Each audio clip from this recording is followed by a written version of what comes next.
আসসালামু আলাইকুম প্রিয় দর্শক, আশা করি সকলে ভালো আছেন, সুস্থ আছেন। প্রবাস জীবনের নতুন আরও একটি ভিডিওতে আপনাদের সবাইকে স্বাগতম।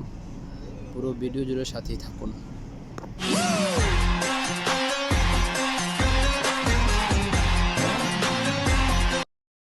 ওয়েলকাম ব্যাক প্রিয় দর্শক।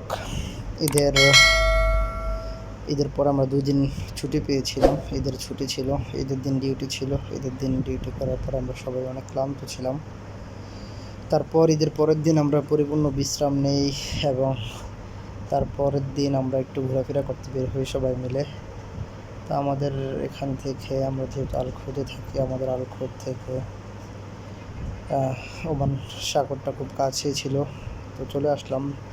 সাগর হচ্ছে এমন একটা জায়গা, যদি কোনো ব্যক্তির মনটা খারাপ থাকে, সে যখন সাগরের কাছে আসবে, সাগরের ঢেউ দেখবে, তখন অটোমেটিক তার মনটা ভালো হয়ে যাবে।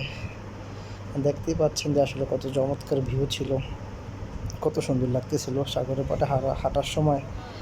একটা শাপলা পাতা মাছ বলি আমরা এই মাছটাকে, এটার সাথে দেখা হয়ে গেলো। সে মনে হয় কিনারে আসে আটকে গেছিলো, পরে নামতে পারে নাই। তো সেখানে একটা চমৎকার সময় আমরা উপভোগ করি, সবাই মিলে ঘোরাফেরা করি, মজা করি, অনেকটা সময় এখানে আড্ডা দিই। অনেক ভালো লাগে আসলে প্রবাস জীবনের।